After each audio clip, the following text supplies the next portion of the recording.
हरतालिका तीज की आप सभी को बहुत बहुत शुभकामनाएं। मेरे चैनल को सब्सक्राइब कीजिएगा। आपका निर्जला व्रत खाली न जाए, आपकी कठोर तपस्या जरूर रंग लाए और आपका वैवाहिक जीवन रहे खुशहाल। इसी शुभकामनाओं के साथ आप सभी को हरतालिका तीज की ढेर सारी शुभकामनाएं। माँ गौरी माँ आप सभी माताओं बहनों को निर्जला व्रत रखने की शक्ति प्रदान करे, सामर्थ्य प्रदान करे और सभी की मनोकामनाएं पूर्ण करे। अभी तक आप में से बहुत सारी माताएं बहनें ने हरतालिका तीज को परंपरागत रूप से रखा होगा, जैसे कि आपके परिवार में इस व्रत के नियमों का पालन करते आए हैं उस तरीके से रखा होगा, या फिर आपके यहाँ पर जो भी आसपास में इस व्रत का धारण करती हैं उनके अनुसार आप व्रत रखा होगा। लेकिन आज के इस वीडियो में आपको शास्त्रों से जुड़ी जो बातें हैं, जो हरतालिका तीज व्रत से जुड़ी हुई जानकारी है, ये आपको देने वाली हूँ। अभी बात करते हैं हरतालिका तीज के बारे में। वराह भगवान कहते हैं कि तृतीया तिथि को माता गौरी का जन्म हुआ था और विवाह भी उनका इसी तृतीया तिथि पर हुआ था। धर्म इसलिए हमारे धर्म में और शास्त्रों में तृतीया तिथि का विशेष महत्व है। इसलिए सुहागन महिलाओं को, माताओं और बहनों को तृतीया तिथि का नियम पूर्वक, यत्न पूर्वक पालन करना चाहिए। हरतालिका तीज के अलावा हर महीने पड़ने वाली तृतीया तिथि के दिन यदि आप उपवास रखना चाहती हो तो ध्यान रखें, इस व्रत में आपको नमक का सेवन बिल्कुल नहीं करना है। हरतालिका तीज के व्रत में जो निर्जला और निराहार रखा जाता है, इस व्रत के अलावा यदि आप हर महीने की तिथि तृतीया तिथि का उपवास करना चाहती हैं तो ध्यान रखिएगा कि आपको नमक का सेवन नहीं करना है। और सबसे पहले बात करते हैं कुछ बहुत ही आवश्यक और उपयोगी बातों की। बहुत सारे ऐसे जरूरी प्रश्न हैं जिनके जवाब आपके लिए बहुत जरूरी होगा।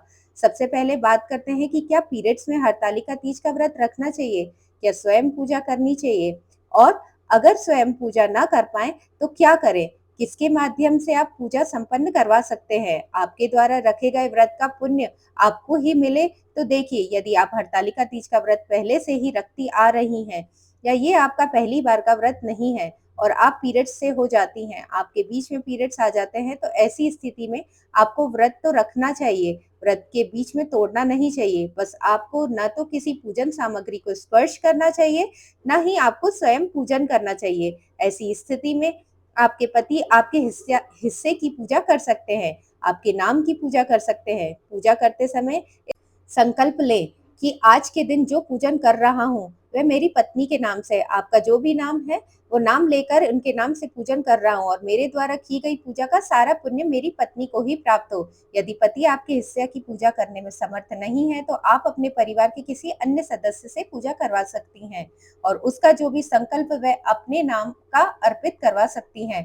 हरतालिका तीज का जो व्रत होता है, इस व्रत को कुंवारी कन्याएं भी करती हैं जिनके विवाह में अड़चन आ रही हो या जिनके मन चाहे जीवन साथी की प्राप्ति की कामना हो, तो ऐसी कुंवारी कन्याओं को भी हरतालिका तीज का व्रत अवश्य रखना चाहिए। हरतालिका तीज से एक दिन पहले नहाए खाए होता है, जिससे जिस तरह से छठ की पूजा की जाती है, एक दिन पहले नहाए खाए होता है, उसी तरीके से हरतालिका तीज तीर्थ से एक दिन पहले नहाए खाए मनाया जाता है, नहाए किया जाता है। यानी कि हरतालिका तीज से एक दिन पहले आपको द्वितीया तिथि पर शुद्ध सात्विक भोजन ही ग्रहण करना चाहिए। और क्योंकि ऐसा भी नियम है कि हरतालिका तीज के दिन महिलाओं को अपने बाल नहीं धोना चाहिए और एक दिन पहले बाल धुले हो लेने चाहिए, लेकिन एक दिन पहले इस दिन गुरुवार पड़ रहा है, तो ऐसे में आपके मन में ये प्रश्न होगा कि हम सर्व से स्नान कैसे करें, गुरुवार का दिन है, गुरुवार को स्नान नहीं किया जाता है। तो देखिए, गुरुवार को आप सूर्योदय से पहले स्नान कर सकती हैं और ध्यान रखें कि उसके बाद आपको किसी भी प्रकार का तामसिक भोजन या लहसुन प्याज से बने भोजन का स्पर्श या फिर सेवन भी नहीं करना है। अगर आप किसी कारण से गुरुवार के दिन सर से स्नान न कर पाए तो फिर हरतालिका तीज के दिन आप सुबह सुबह यदि हो सके तो ब्रह्म मुहूर्त में सिर से स्नान कर सकते हैं। ध्यान रखें कि माता पार्वती की जो पूजा होती है वह कभी भी भीगे बालों या गीले बालों में, पानी टपकते हुए बालों में से भूल से भी नहीं करना चाहिए। तो हरतालिका तीज से एक दिन पहले आपको शुद्ध सात्विक भोजन करना है, लहसुन प्याज नहीं खानी है।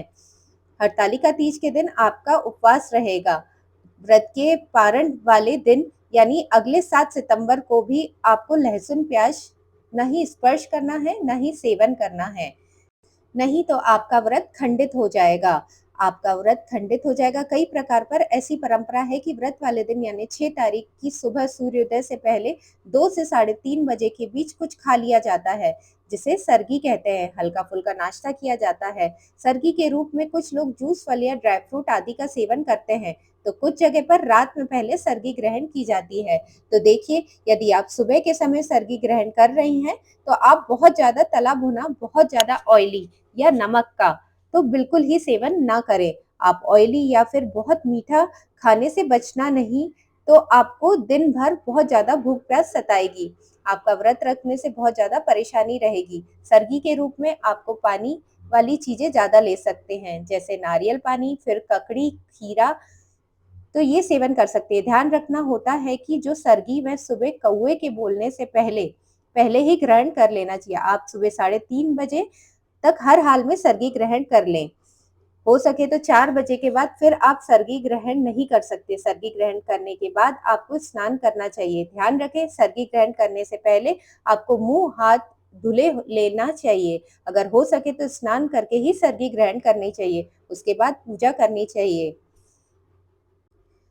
उसके बाद पूजा करने से पहले एक बार फिर से स्नान करना चाहिए और हरतालिका तीज का व्रत रखने वाली जो भी माताएँ-बहनें इस दिन किसी भी प्रकार का टूथपेस्ट का प्रयोग करती हैं, उन्हें नहीं करना चाहिए। दातुन का प्रयोग आप कर सकते हैं। आम, नीम या फिर जामुन की लकड़ी का आप दातुन से ब्रश कर सकते हैं, क्योंकि आप जानते हैं जो भी टूथपेस्ट वगैरह होते हैं उनमें नमक होता है और फिर केमिकल आदि होते हैं। वो जो चीज़ें जो व्रत को खंडित कर सकती हैं, इसलिए टूथपेस्ट का इस्तेमाल बिल्कुल नहीं करना चाहिए।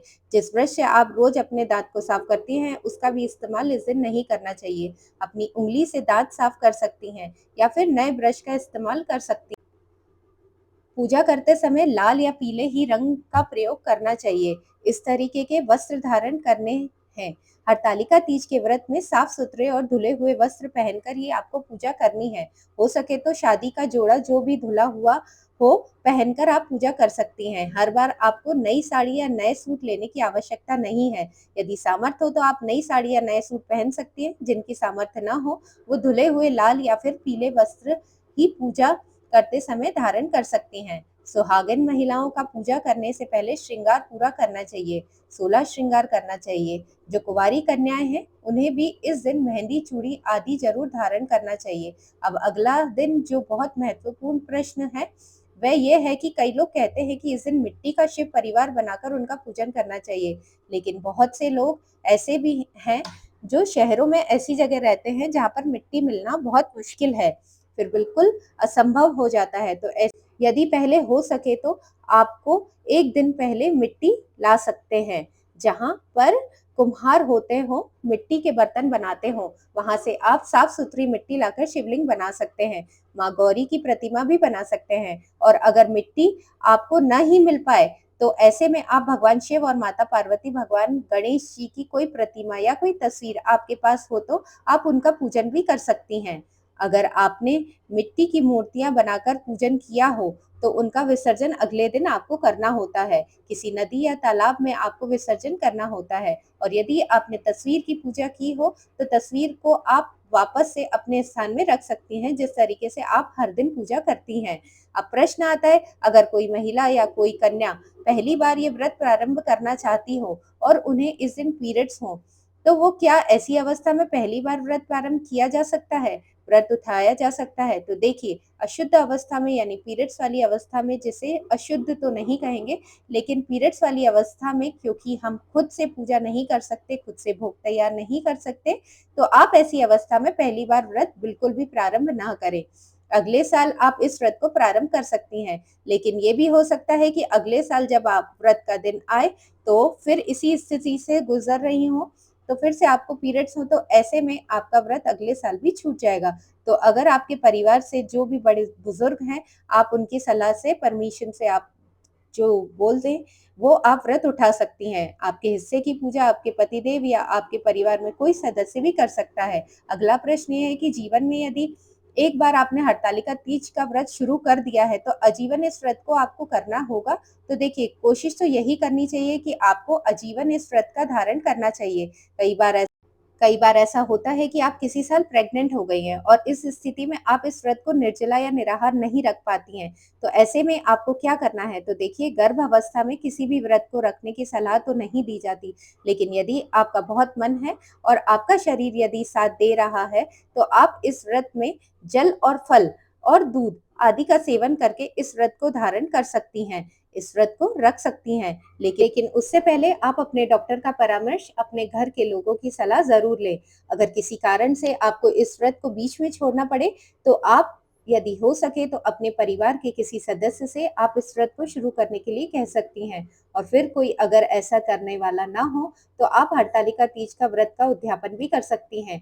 आप सच्चे मन से प्रार्थना करके माता गौरी और माँ भगवान शिव का पूजन करके आप क्षमा याचना कर सकती हैं कि हे प्रभु, हे माता, अब मैं इस व्रत को आगे धारण करने में असमर्थ हूँ। कृपया मेरे अब तक रखे गए व्रतों को पुण्य मुझे और मेरे पति को या मेरे परिवारजनों को अवश्य प्रदान कीजिएगा। ऐसी कामना के साथ आप व्रत का उद्यापन भी कर सकती हैं। अगर कोई प्रेग्नेंट महिला इस व्रत को रखना चाहती है, तो ऐसे में आप जल का सेवन करें और सुबह व्रत का संकल्प इसी प्रकार से लें कि आज निर्जला और निराहार व्रत रखने में मैं समर्थ नहीं हूँ, लेकिन इस हरतालिका तीज के अन्य नियमों का पूरा पालन करूंगी। अपने सामर्थ्य अनुसार प्रयास करूंगी कि मैं इस व्रत को रख सकूं।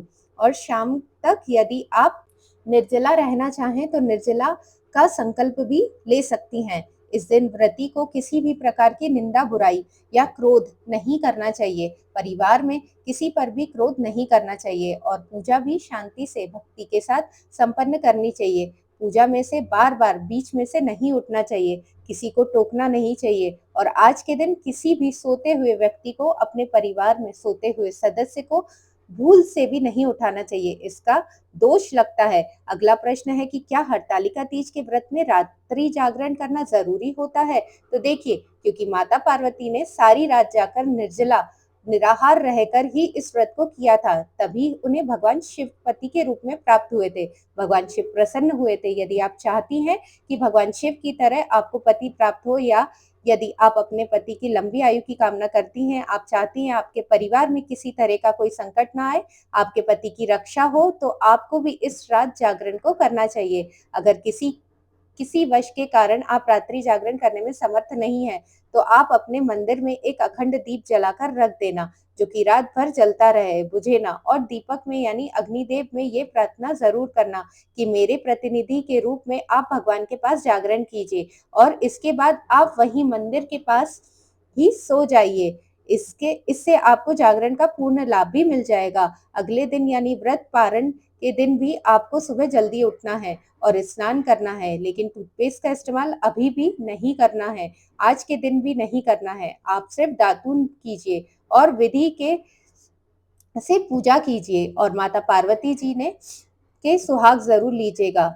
चाहे तो महिलाएं या कुंवारी कन्याएं, महिलाओं को सिंदूर जरूर लेना चाहिए। कुंवारी कन्याएं माता पार्वती से व्रत का पारण करने से पहले काजल, बिंदी, चूड़ी आदि आशीर्वाद के रूप में ले लेना चाहिए, जिसका प्रयोग आपको स्वयं ही करना चाहिए। श्रृंगार की बाकी बची जो भी सामग्री आपने माता पार्वती को अर्पित की हुई है, उससे आप किसी सुहागन को या फिर किसी ब्राह्मणी को दान में दे सकती हैं।